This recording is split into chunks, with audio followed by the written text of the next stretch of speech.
to start the section called Protection Spells. And we'll take that to, I think, the Abundance Spells. Protection Spells. All living creatures have ways to protect themselves. Fangs, claws, thorns, camouflage, coloring, speed, acute senses of vision and hearing. The goddess's plan is that as long as a species has a purpose, it will survive. She has not abandoned any plant, bird, or animal to live in a hostile environment without the means to survive within that environment. Even human beings can protect themselves from harm, evil, and danger, whereas our bodily structures are often not as powerful or sensitive as our brothers and sisters in the animal kingdom. We have the intelligence and ingenuity to shape our environments and create the tools necessary for survival. Fences, homes, door locks, weapons. In addition to the instinct for survival, we have been taught as children how to fend for ourselves and stay out of harm's way.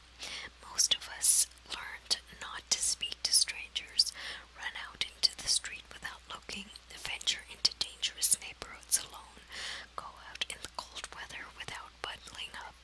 Some of it is common sense, some of the traditional wisdom passed down from generation to generation.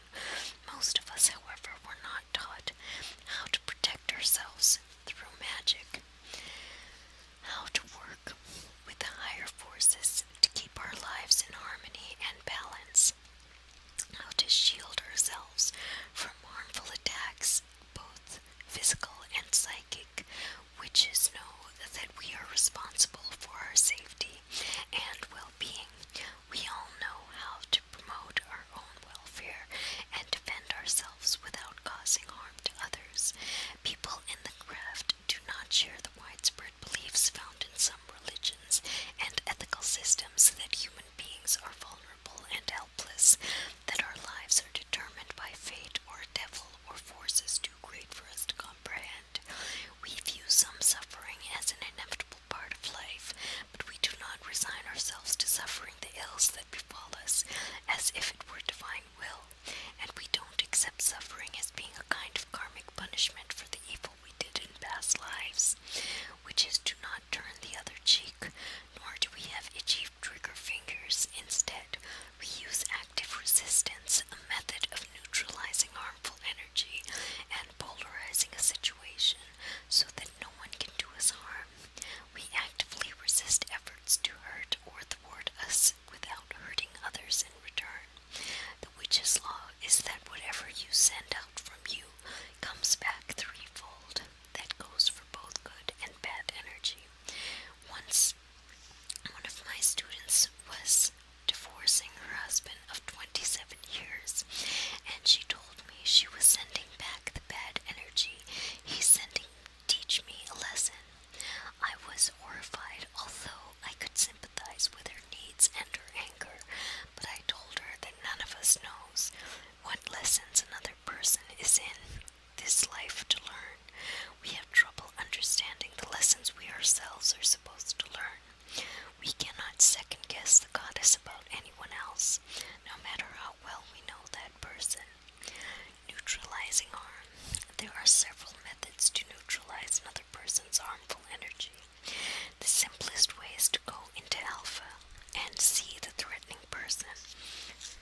demonstrations done by prayer groups who meet and pray for the release of hostages, or the capture of a criminal, or an end to the drug problems in their neighborhoods.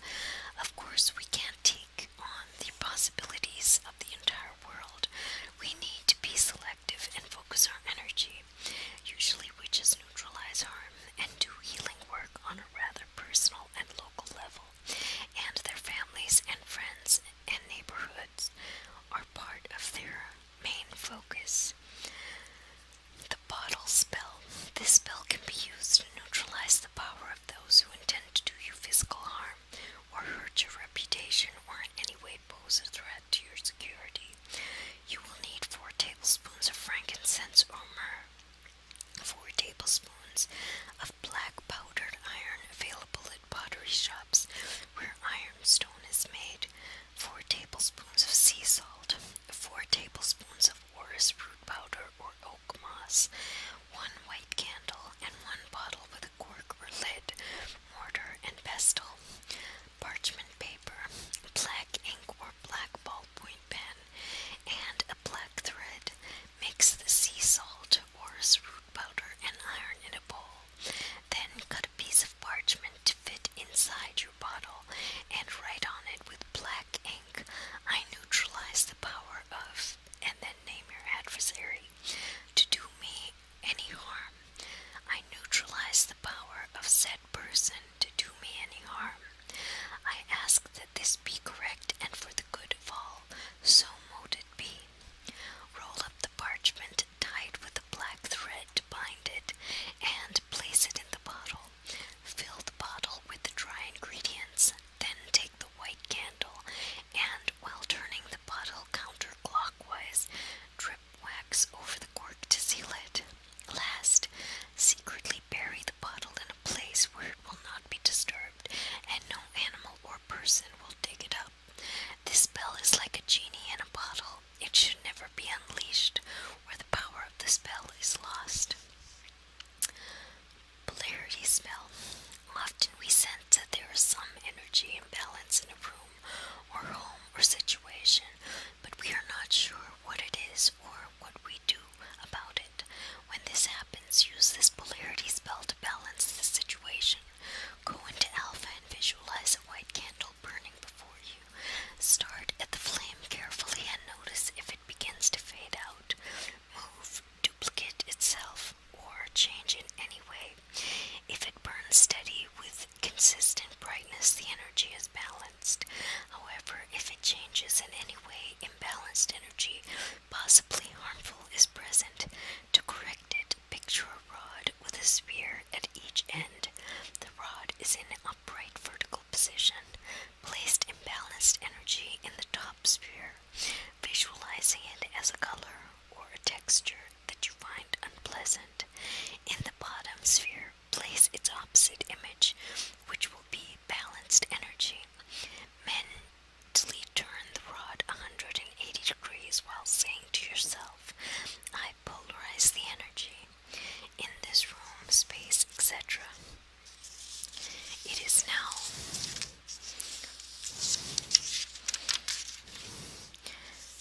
now corrected and balanced. Remove the rod from your mental vision and see the candle again. It will remain still and bright. The protective shield. In my course on the science of witchcraft, I teach my beginning students a method for protecting themselves wherever they are and from any kind of physical or psychological harm. It is the most basic protective spell in the craft, but do not underestimate its efficacy. We call it the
was jammed in the back seat on someone's lap and could not see where we were heading.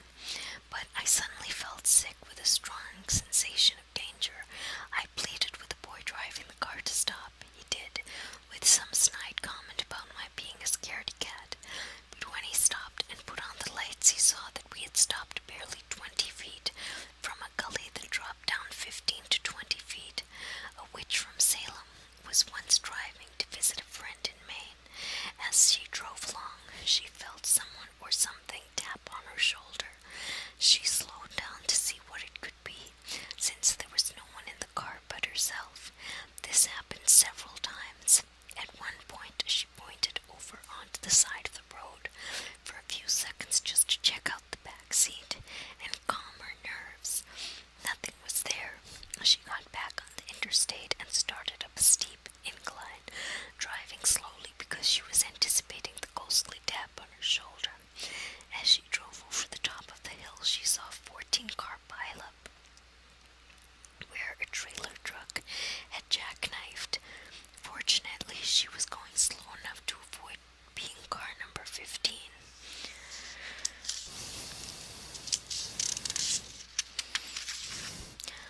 Not only does the protection shield keep harm at a safe distance from us, but it can psychically trigger information for us, as in this case, so that we can pick it up, pay attention to it, and use it in ways that will assure our safety. Amulets and talismans. Since the earliest times, human beings have used amulets, fetishes of animals, birds, plants, parts of the body, and talismans, geometric shapes, to protect themselves from harm. We find them in the remains of ancient cultures and still see them dangling from charm bracelets today. Some of these are part of one's culture. The Italians, for example, wear a charm in the shape of a horn that represents the spiral chakra energy of the body. Arabs use many talismans, a common one being the hand of Fatima, a representation of the hand of Muhammad's daughter Fatima with an eye on it. The Turks and Greeks wear blue grass beads to symbolize eyes staring out at the world, watching protectively. In our culture, a rabbit's foot and a horseshoe are cultural amulets. Other talismans and amulets are personal and have meaning only for the individual who uses them. Traditionally, witches have found protection in a variety of amulets and talismans, the pentacle being the most common and important. Another favorite is Solomon's seal, two superimposed triangles, one pointing upward, the other downward, inside a circle. This talisman represents the mechanical dynamics of the earth and protects its structures. It is especially good to protect cars and equipment that operate on motors. Another talisman I use for protection is the tetragrammaton, a yellow equilateral triangle inscribed with the Hebrew letters for the fourfold name of God. If you draw a tetragrammaton on the floor in chalk and leave it for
darkness and evil sorcery do exist, but unscrupulous practitioners who are feared in these forms of abuse are few and far between.